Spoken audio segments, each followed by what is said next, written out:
What are day-to-day operations like in a research lab? There's so much diversity in the kinds of things that people do. I just want to focus on a few commonalities. First commonality, the lab notebook. Everybody is supposed to have one and document exactly what they are doing in each experiment.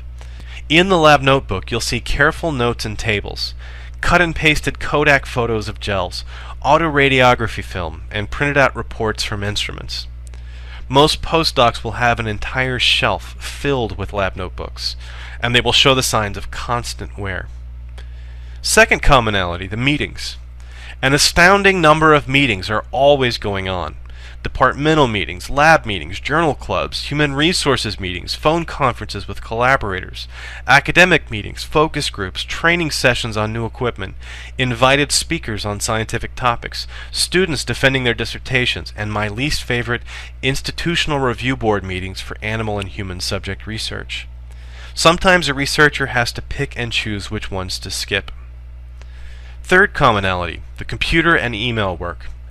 Even if you have no teaching responsibilities, you will still be responding to emails from collaborators and colleagues. If you're in a writing position, you'll spend a lot of time with documents and PowerPoints. You'll need to write condensed versions of the work you've been doing for various purposes. Everyone needs a computer in the lab, in some cases even to do their research. Fourth, math. That's right, research biologists do a surprising amount of algebra, arithmetic, calculus, and most especially statistics, and at every level. I won't get into all the applications, but significance tests are the bread and butter of most research. Students t-test and ANOVAs. No kidding. What about the culture of a lab? As I've already mentioned, the lab is filled with young people, often from all parts of the world, which you really notice if you stop by the lunchroom around noon. Other than the US, researchers are often from China, India, Southeast Asia, Europe, Africa, and Australia. Some have very colorful backgrounds. Some are loud and outgoing. Some are quiet and intellectual. There's sometimes a clash of cultures.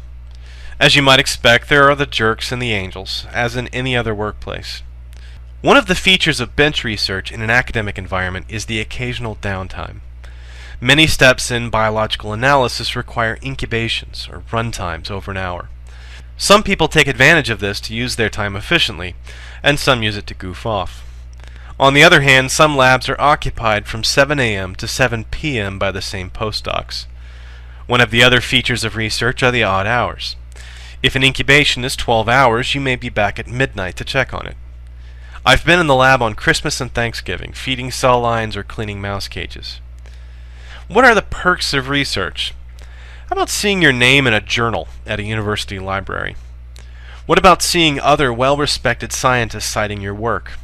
It feels good to get that level of recognition from your peers. One of the other perks are scientific conferences, a chance for scientists to get together and swap ideas. Grad students are sent with large posters presenting their work thus far, and they stand next to their posters answering questions during poster sessions. After hours, a large crowd of overeducated scientists hit the town.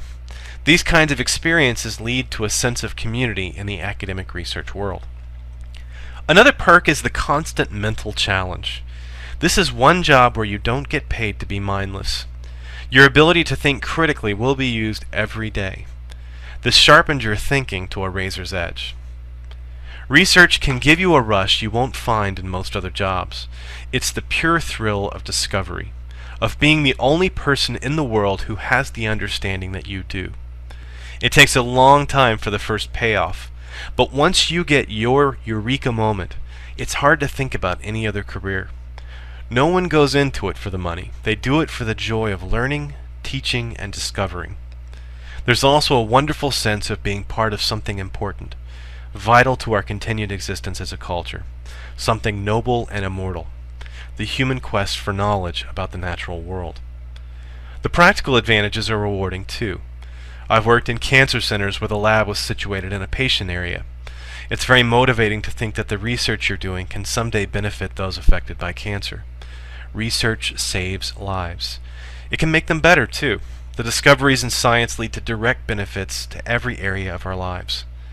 So take a moment today to give some thanks to the researcher. And if the idea of lots of work for little pay, 10 plus years getting degrees, and the rush of discovery is exciting to you. Perhaps you might be destined for research too. May God have mercy on your soul. Thanks for watching.